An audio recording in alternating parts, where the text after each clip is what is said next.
Imagine you own a car that lets you travel through time.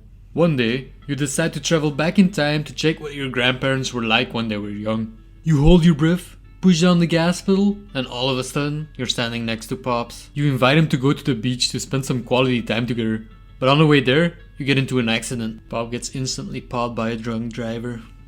Rip Poppy, my dudes. Hold up. If your grandpa died before you ever met your grandmother, you wouldn't have been born and he wouldn't be able to get in the car with you, right?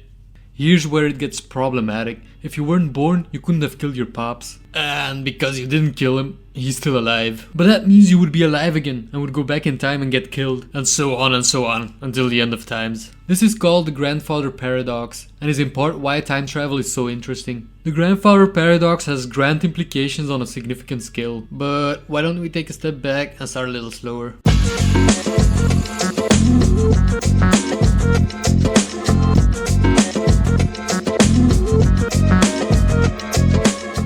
Imagine, you and me are wearing the same watch and we synchronize them right before we shoot up into space. Relative to Earth, you'll be traveling at roughly 30,000 kilometers per hour. If you return after a few orbits, when we compare watches, we'll see that less time has passed for you. A very minute amount of time, but it's there nonetheless. This is called time dilation, and it simply means that according to Einstein's theory of relativity, time measured along different trajectories is affected by differences in either gravity or velocity, each of which affects time in a different way. A good example of time dilation would be if we compared the passage of time on the International Space Station to that on Earth. After spending a whole year on the ISS, astronauts have aged about 0.01 seconds less than us casuals on Earth. This is an insignificant amount of time, but it would be way more apparent if the astronauts were to travel closer to the speed of light. When you travel with speeds up to around 70% of the speed of light, the effects of time dilation is fairly minor. Once we reach around 75%, however,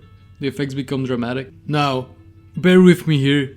Shit's about to get weird, my dudes. What's up, my dude? It's me, your boy Gilbro here. If you're liking the content, then please leave a like. Also, a friendly reminder, if you want, you can always press the subscribe button. It would help out the channel so much. Okay, let's continue with the video.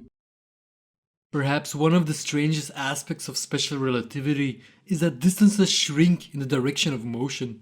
For example, intuitively you would think that traveling to a point 10 light years away at 90% of light speed would take 11 years, right? Wrong. That's not the case. To a stationary observer, it would indeed seem to take you 11 years. But to the people inside the spaceship, time and distance would dilate, and they would reach that point in just 4.4 years. That's pretty dope. But would you really define this as time travel though? Perhaps not in the conventional way we think of it, but according to the nature of space-time, it totally is. When you return from your trip in space, you would be almost 9 years older, but everyone on Earth would have aged only 22. So basically you've traveled 13 years in the future relative to your peers that remain on our blue marble. Let's have a look-see at another example. In the movie Interstellar, Cooper and his crew went to another planet, on which gravity is about 30% stronger than on Earth. This planet is situated very close to a supermassive black hole called Gargantua, which it orbits at 55% the speed of light. Gargantua's mass is equal to that of 100 million suns and spins at 99.8% of the speed of light. Because of all these factors, time slowed down for the crew on the planet relative to the astronaut left on the ship by a staggering 61,000 times. That means if 1 hour passes on the planet, 7 pass on the ship. By the time the crew makes it back to their vessel, a little over 3 hours of their time has passed. Their friend, on the other hand, has aged 23 years, my dudes. The craziest part of this all is that this isn't just science fiction. Those calculations all check out. If we were to send real people there, they would experience the exact same thing. So basically the crew had traveled 23 years in the future. Now, so far, we've only explored traveling in the future. Is it possible though to travel backwards in time? Some theories say that specific types of motion and geometry might allow us to travel to the past and future, if these are indeed possible. That's a big if, however, my dudes. Many scientists suspect that it's not possible at all because of the issue of causality.